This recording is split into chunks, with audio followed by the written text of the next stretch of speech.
Hello and welcome to this BuyBotPro video. I hope you're doing well. I am back with my trusty whiteboard and we're going to be talking all about retail arbitrage. So if you aren't sure what retail arbitrage is, then basically it is one of the most popular sourcing methods for Amazon sellers. So it's basically where you go out and about to a store, find products that you want to sell on Amazon, and boom, you do it that way. I've written down a couple of important points about just doing retail arbitrage, like on the topic of retail arbitrage, and I'm just going to expand on each one as I work my way down. I've not done it in a particular order, so it's not like in order of importance or anything like this. It's just literally as I've written it down. So the first thing that I want to mention is you basically need BuyBot Go. Okay, when you look at a product in a store, you need to figure out if it's going to make you a profit. You need to figure out if you're even allowed to sell it full stop, like if the product's got any IP issues, if you're eligible to sell, if it performs well on Amazon. There's quite a lot that you need to know about a product. And it's no different to if you're doing online arbitrage, wholesale, any method. You need to know that that product is going to work out for you and it's going to work out on Amazon. And so the way to find this out is with BuyBot Go. If you try and analyze a product without BuyBot Go, particularly being out and about, in a store and such, if you try to then compile a load of information about a product standing there in the store, then you will probably be stood there for a while, and it will take quite a long while to identify products as you're working your way through the store. So instead of being something that you could potentially spend an hour doing, it may then take 3 hours or something like that. So yeah, trying to compile that kind of information that you need to know without a deal analysis tool is insanely hard. And I did a YouTube video on this as well, on this BuyBotPro channel, whereby I tried to analyze a deal without the use of a deal analyzer. And there are bits and pieces that you can find, but it's sort of scattered and you don't find out everything. So it is quite hard to do. So having BuyBot Go there is just going to quicken the process. It's going to tell you everything that you need to know as you are out and about in the store. So it's as simple as literally scanning the barcode of the product that you're interested in with your phone, and then the BuyBot Go app will tell you everything that you need to know. So you can make a judgment there and then in the store if you're going to go ahead with it. BuyBot Go is part of your BuyBotPro subscription. It comes at no additional cost. It's not like an add-on or something like that. It's all part of the subscription. So if you've got BuyBotPro, you can use BuyBot Go. So you can download that on your phone from your app store. The next thing I want to talk about is clearances and offers. Now that might sound like absolute common sense, but it really does help when things are discounted.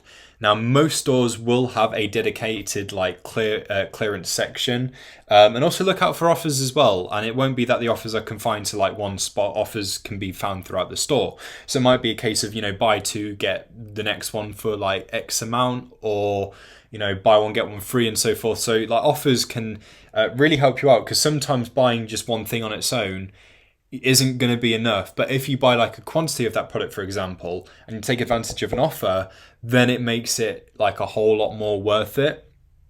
So clearances and offers, look for things that are marked down, but even things that aren't on clearance, that aren't strictly on clearance, there are plenty of products that are just selling for those regular prices in store that do sell for a lot more on Amazon. So it's just a case of, figuring out what kind of items that you are interested in, what you might have an inkling about, and work your way through the store, scan stuff, see what you find. Consider getting a membership with a particular store if they offer one. So for example, Tesco in the UK offer a Tesco Club card, whereby you can buy the item at a discounted rate if you are, if you have that membership. And lots of stores have schemes like this. Regardless of if they do or not, another thing to think about is signing up for email lists and stuff, because stores can actually send you offers and deals and things that you wouldn't get unless you were signed up for their email service and such. And yeah, it might be that you get a bit of spam, and when they do send you offers, it might not be that you go ahead with anything on that offer list, but at some point there will be something that you can take advantage of and it will really help you out. Any form of offer, discount, anything like that can turn a non-profitable deal into a profitable one, or one that is just profitable to really profitable. So yeah, anything like that will really help you out.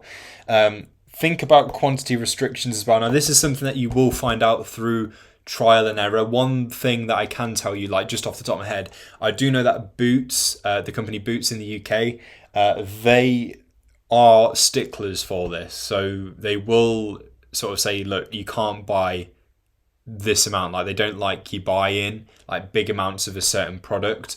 So if you're going to get stuff from Boots, it will only be like a couple of things at the most. Like if you're going to go for like a whole load, then they won't let you do that. I mean, if they do, then I would say that you're lucky, but that's just one off the top of my head, whereby they are a bit strict about the quantities that you buy. Not to say avoid Boots, just know that the quantity that you buy will be limited, because they are a bit strict on that. And it really differs, like with other stores and things like that, and other retailers, it will sort of like differ store to store. It also depends as well on the sort of people that are working there. Like it might be that you've got like a real busybody and they're like, nope, you're not buying like that amount. And other stores, it might be that, you know, they're really relaxed about it and they're like, yeah, sure. There is an aspect of confidence that comes with doing retail arbitrage as well, and just selling on Amazon in general. Like there is a great thing about it is that you do sort of like develop, you know, parts of you as a person, and one of those things is confidence and like developing a bit of a thick skin. Now with retail arbitrage, like when you're going about scanning like the products and stuff, it has been known and can happen whereby people sort of look at you and you're like, what are you doing? Or like security might like clock you or something like that. You're doing nothing wrong. They just don't understand that Amazon opportunity and what it is that retail arbitrage is, and you know what exactly it is that you're doing.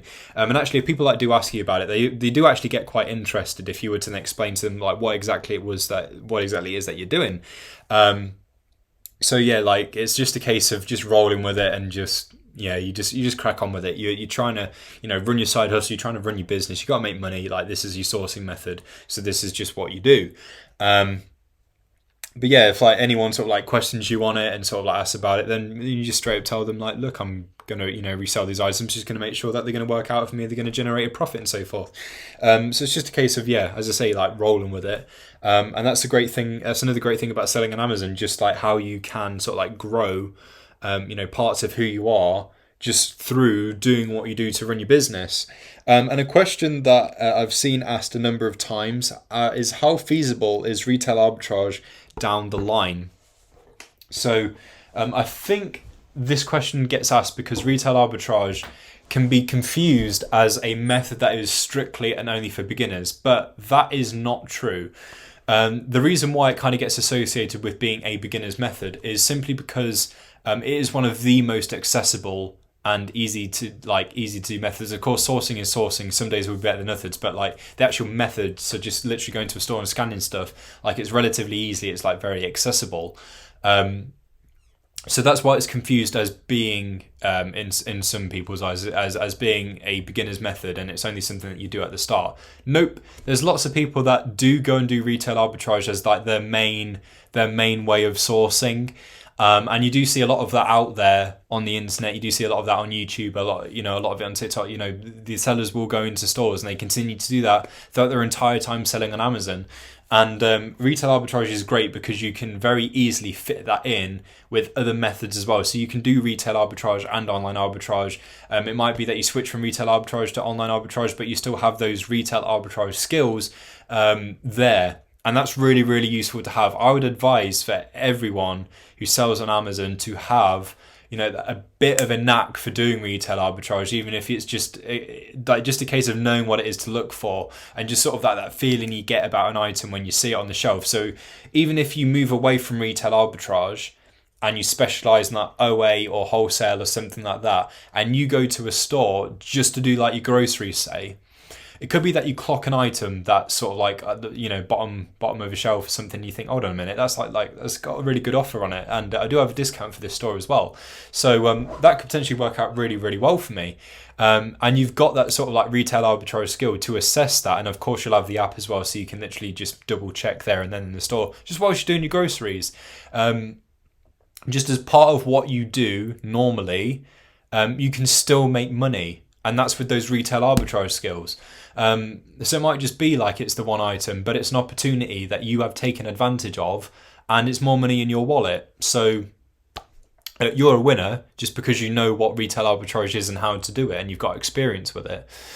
So yeah, it's not a beginner's method and only for beginners. It's something that you can carry on with and integrate very easily with other sourcing methods.